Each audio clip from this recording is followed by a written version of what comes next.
వీరు 72 గంటల్లోనే ఫోన్ లోని అద్భుతమైన జ్యోతిష్య పరిష్కారం చూపిస్తారు. నమ్మండి, నమ్మకపోండి, ఇది నిజం.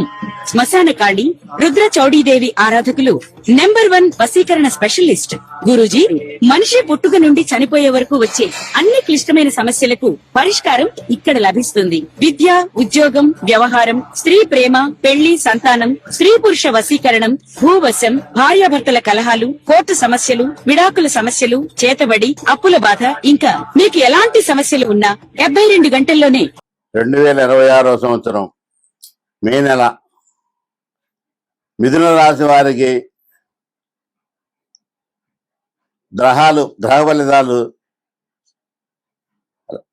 మేషంలో రవి బుధుడు, వృషభంలో శుక్రుడు, మిథునంలో గురువు, సింహంలో కేతువు, కుంభంలో రాహువు, మీనములో కుజ, శని స్థాపితమై ఉన్నారు. ఈ శనీశ్వరుడు ఈ సంవత్సరం అంతా ఈ మీనరాశిలో ఉంటాడు.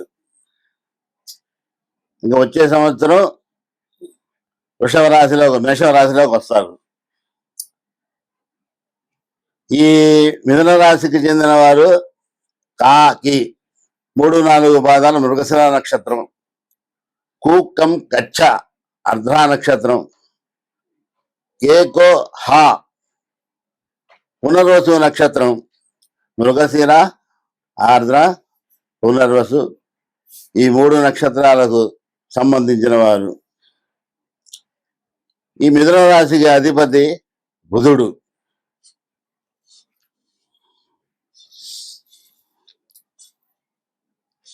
ప్రజ్ఞాంచ కర్మ విజ్ఞానం ప్రజ్ఞాచ కర్మ విజ్ఞానం బుధేనైవ విచింతయేత్.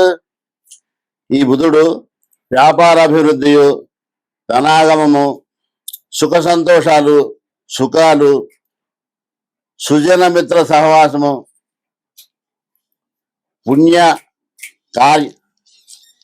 పుణ్యకార్యాలు చేయుటకు, దేవాలయాలను స్థాపించుట, వాహన సౌఖ్యము, మాతృసుఖము కలుగజేయును.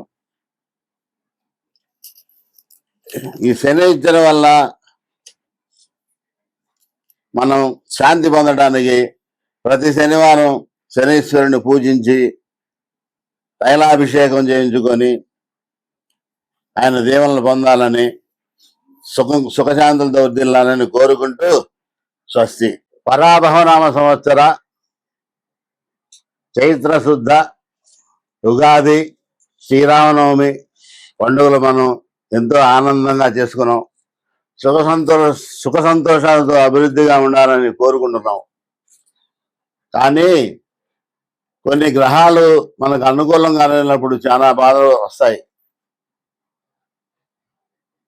ఈ అనుకూలం లేని గ్రహాలకు మనం తగిన పూజలు, తగిన శాంతులు, జప హోమాలు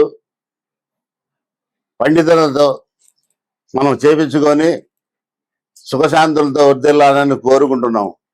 మా నంబరు గాయత్రి జ్యోతిష్యాలయం 8179551467.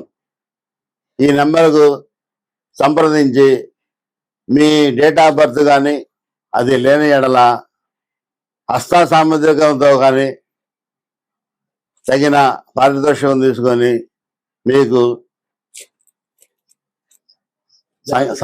మిమ్మల్ని మీ జాతకానికి అనుకూలత చేయగలరని ప్రార్థిస్తున్నాం. ఇట్లు నా పేరు పానుగంటి వెంకటేశ్వరరావు. చిన్న విషయం చెబుతున్నాం. రామాయ రామచంద్రాయ రామభద్రాయ వేదసి రఘునాథాయ నాథాయ సీతాయాం పతయే నమః. రామాయణ కాలంలో రాముడు 14 ఏళ్ళు వనవాసం చేశాడు. అది రామాయణంలో జరిగిందని మనం తెలుసుకొని ఇప్పుడు నేను చెప్తున్నందుకు మీరు కొద్దిగా ఆలోచించండి. ఆ 14 సంవత్సరాలు కూడా ప్రజలు మా రాముడు లేడు, మా దేవుడు, మా రాజు మమ్మల్ని కన్నబిడ్డలాగా పరిపాలించే అని ప్రజలు ఎంతో ఆయన ఆరాధించారు. ఆ 14 సంవత్సరాలు కూడా ఇళ్లల్లో సంసారాలు కానీ, వాళ్ళకి పెళ్ళిళ్ళు కానీ, సంతోషాలతో ఉండటం కానీ వాళ్ళు అనుభవించరా. మా రామచంద్రమూర్తి ఉండాలి, మాకు రాజుగా ఉండాలి, మేము అప్పుడు సంతోషంగా ఉండాలి అని వాళ్ళు ఆతృతతో ఎదురు చూశారట. ఇప్పట్లో ఏం లేదు, అట్లా లేదు.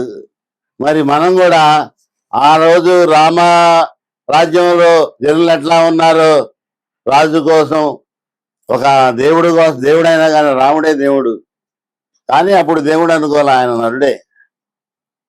నరుడే మన యుగాలకి, మన వచ్చేతరగా కలియుగానికి దేవుడయ్యాడు. ఈ ప్రజలు కూడా రామనామంతో తరించాలని కోరుకుంటూ, ఆ రామనామానికి విశేష బలం ఉంది. రా అంటే నారాయణ అనే అక్షరంలో రెండోది, మా అంటే నమశివాయలో రెండో అక్షరం. ఈ రామ అనే అక్షరం రోజుకొక్కసారి వెలిగిన జన్మ ధన్యమైపోతుంది.